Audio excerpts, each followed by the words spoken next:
Makalipas ang 3 buwan ay nakatanggap na si INA ng sulat mula kay Toshi dahil hindi na umano ito masyadong abala sa training.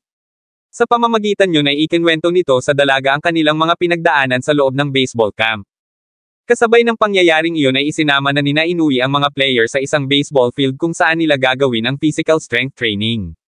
Sinabi ni Inui na simula sa araw na iyon ay sasanayin na nila ang bawat isa sa mga player base sa posisyon ng mga ito dahil malaki umano ang pinagkaiba ng training ng pitcher at ng fielder. Ipinaliwanag ng coach na mas maraming lakas ang inuubos ng isang pitcher kaya kung wala umano iyong sapat na lakas ay mauubos kaagad iyon sa game, at para maiwasan iyon ay gagawa sila ng posisyon attitude test. Hindi nagtagal ay pinag-warm up na ni Inui ang mga player dahil anumang oras ay magsisimula na umano sila sa test.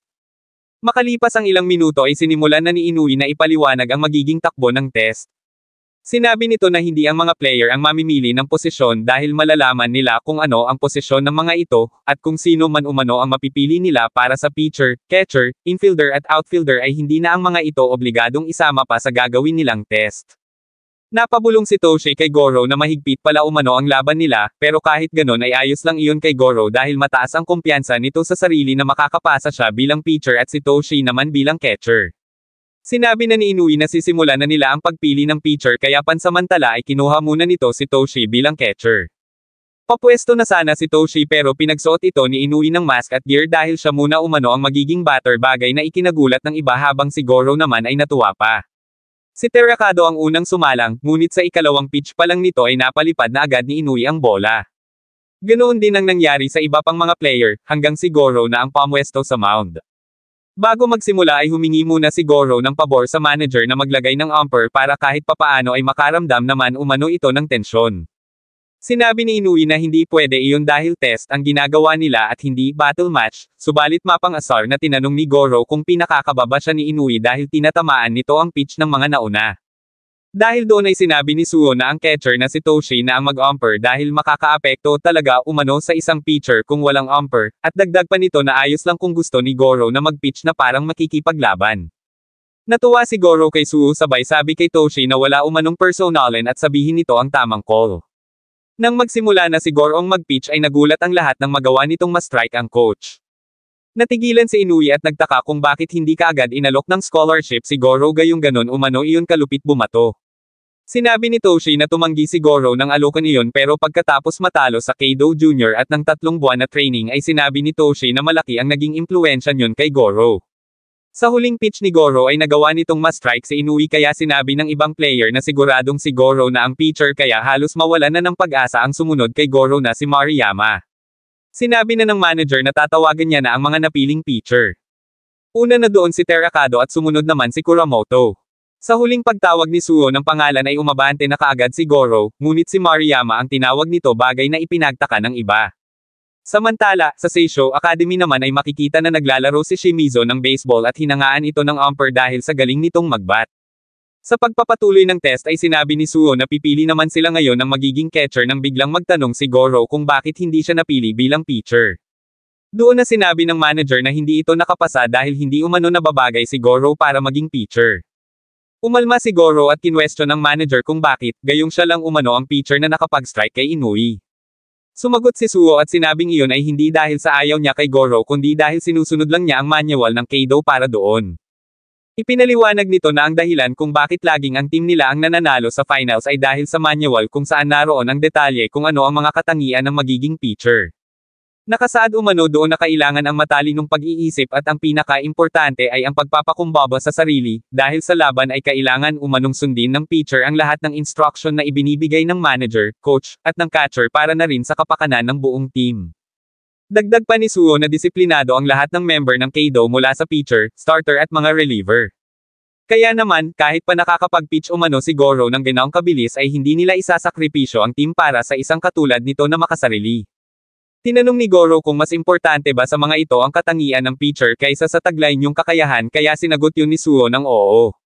Bagaman mabangis umanong lamero si Goro, para kay Suo ay ito din ang magdadala sa Keido ng matinding kabiguan sapagkat ang pagbuo ng team ng Keido ang pinakadelikado kaya ang lahat ng iyon ay nakalagay sa manual.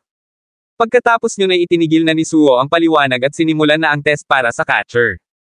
Subalit masyadong dinibdib at inisip ni Goro ang hindi niya pagkakapasa sa pagiging pitcher kaya nang siya na ang sumalang bilang catcher ay nawala siya sa focus kaya sa halip na suluhin ang bola ay tumama yun sa ulo niya. Nawala ng malay si Goro kaya dinala muna ito ni Inui sa loob ng dormitoryo. Nagulat si Goro nang magising pero sinabi ni Inui na wala itong dapat ipag-alala dahil gasgas lang naman ang natamo nito. Pagkatapos ay sinabi niya kay Goro na mag-quit na sa Kaido dahil totoo ang lahat ng sinabi ng manager. Inisip ni Goro na gusto na siyang tanggalin ni Inui sa team pero pinabulaanan yun ng coach at sinabi na kung sinunod lang sana niya ang lahat ng instruction sa manual ay sigurado ito na magiging magaling na pitcher si Goro. Malaki rin umano ang pagkakataon ni Goro na maging halimaw at maari pa itong makapaglaro sa Japanese League at maging sa Major League. Hindi nagtagal ay naglakad na palabas si Inui habang sinasabi kay Goro na pag-isipan nito ang sinabi niya. Kasabay ng pangyayaring iyon ay tinatawag na ni Suo ang pangalan ng mga nakapasa bilang infielders, habang sinasabi naman ni Toshi sa kanyang sarili na nakapasa nga siya bilang catcher pero mawawala naman si Goro. Maya-maya pa ay nagsimula na ang test para sa outfielder. Sa kalagitnaan yun ay biglang dumating si Goro para kumuha rin ng test, hanggang sa pagkatapos yun ay napili ito bilang isa sa mga outfielder. Natuwa si Toshi sa pagbabalik ni Goro pero para sa ating bida, wala umano siyang dahilan para mag-quit matapos ang matindi nilang mga pinagdaanan. Habang nag-uusap ang dalawa, biglang nagsalita ang dismayadong si Inui at tinanong si Goro kung kontento na ba ito sa pagiging outfielder.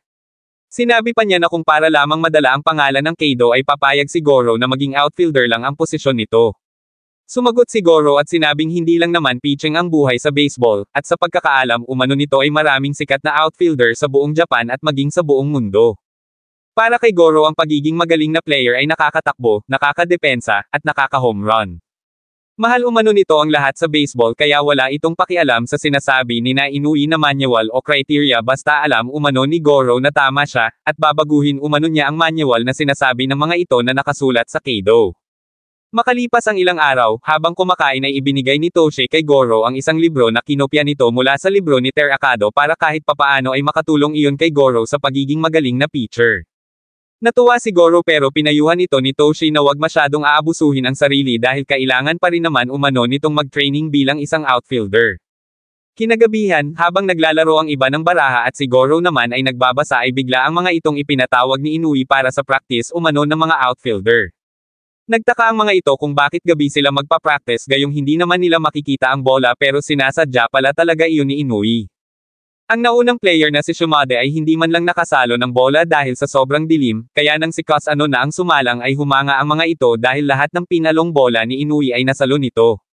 Pagkatapos nyo ay napatanong si Goro kay Kasano kung papaano nito nasalo ang bola, pero pabalang itong sumagot na isipin na lang umano ni Goro kung papaano niya yun nagawa dahil wala naman itong pakialam kay Goro na masyadong minamaliit ang baseball sa pamamagitan ng pagsasabay ng pagiging fielder at pitcher. Sunod nang sumalang si Goro, ngunit nahirapan ito sa pagsalo kahit na sinusundan na nito ang pagdating ng bola. Habang pinapanood si Goro ay sinasabi ni Kasano sa kanyang isip na hindi lang basta sinusundan ng isang magaling na outfielder ang posisyon ng bola. Nihalata pa nito na nanghuhula lang si Goro, pero maya-maya lang ay nabigla ito nang makita na malapit na niyong masalo ang bola. Sa huling palo ni Inui ay inabangan na ni Goro ang direksyon ng pagpalo nito at sa pamamagitan ng tunog ay nalaman niya kung gaano kalayo. Dahil doon, sa wakas ay nasalo na ni Goro ang bola habang gulat na gulat naman si Kasano dahil pinag-aralan niya ng matagal ang ganoong estilo, samantalang si Goro ay sandali lang iyon nagawa kaya nasabi nito na ibang klase talaga ang kakayahan ni Goro sa paglalaro ng baseball. Ganun pa man, sinabi nito na hindi siya magpapadaig kay Goro.